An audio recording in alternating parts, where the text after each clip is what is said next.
I'm going to read from Hebrews chapter 4, starting at verse 14. Therefore, since we have a great high priest who has gone through the heavens, Jesus, the Son of God, let us hold firmly to the faith we profess. For we do not have a high priest who is unable to sympathize with our weaknesses, but we have one who has been tempted in every way, just as we are, yet was without sin.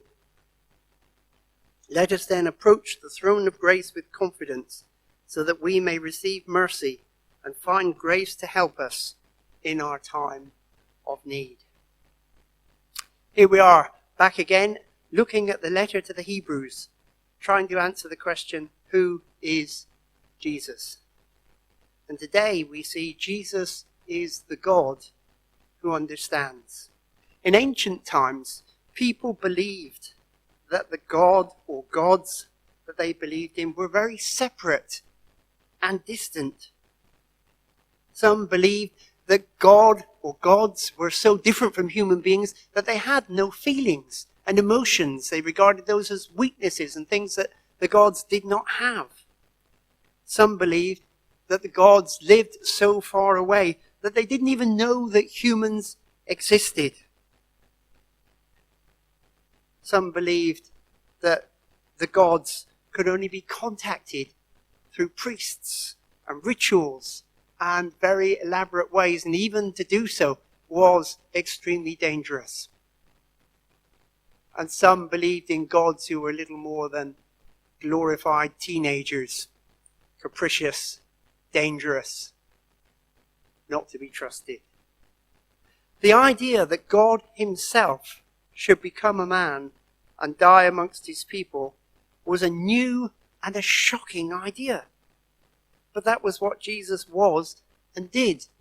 This is why he got such a strange reaction. This wasn't, even for the Jews, something that was easy to grasp. For the Jews, God was distant, to be approached through priests and ritual. But here is Jesus, the carpenter's son, living amongst them. The writer to the Hebrews describes Jesus as the great high priest. The high priest of Israel was the one who enabled people to make contact with God. Everything, every approach had to be through the priest.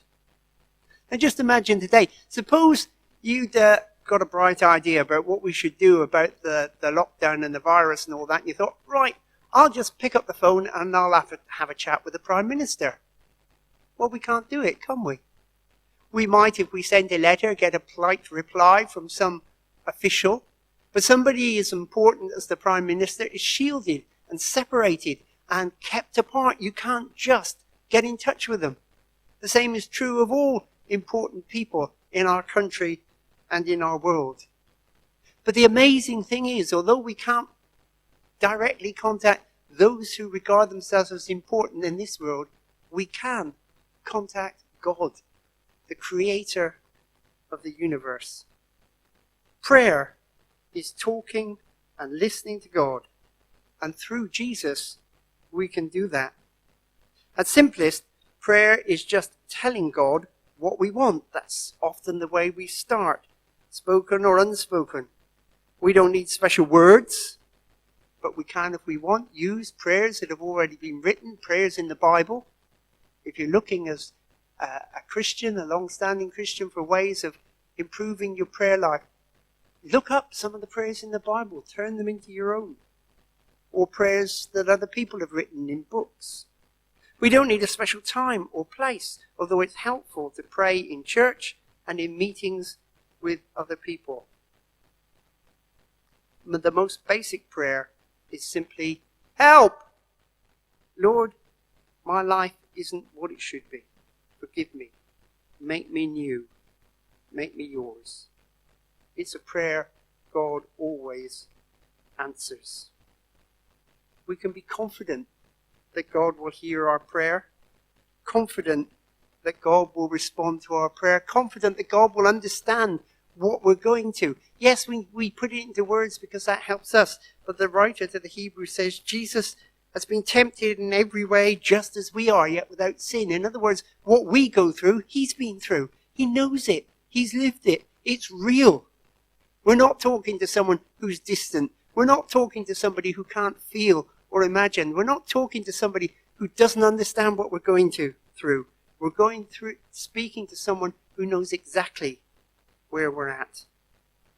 As we get to know God better, our prayers will include thanking him for who he is and what he does. That's part of building our relationship with him. And our prayers will move on to pray not only for ourselves, but pray for God's help for other people. Maybe specifically praying for an individual or several people in need that we know. Maybe praying more generally for our world and its needs. God doesn't automatically give us whatever we ask for.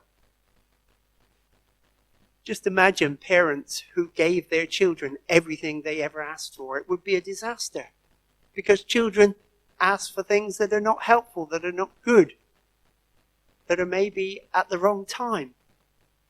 And in the same way, we're as children with God. So he doesn't give us what we ask when we ask for it, because we may not be asking for the right thing or at the right time. But he always listens. He always responds in some way. He always understands. If you've been a Christian for many years, keep your prayer life going. Now more than at any time, the world needs God's people to pray. Most of us are not experts at dealing with viruses, whether the science of it or the management of it or all the other things that are involved, but we can pray for those who are, and that prayer makes a difference. If you're someone who's never prayed or hardly ever prayed, just try it. It's easy. You just think the words, say the words, speak to God, and see what happens. Jesus is the God who understands. And because of that, we can bring every need that we have, every concern that we have, all our thanks, all our life before him, confident that he knows and that he understands.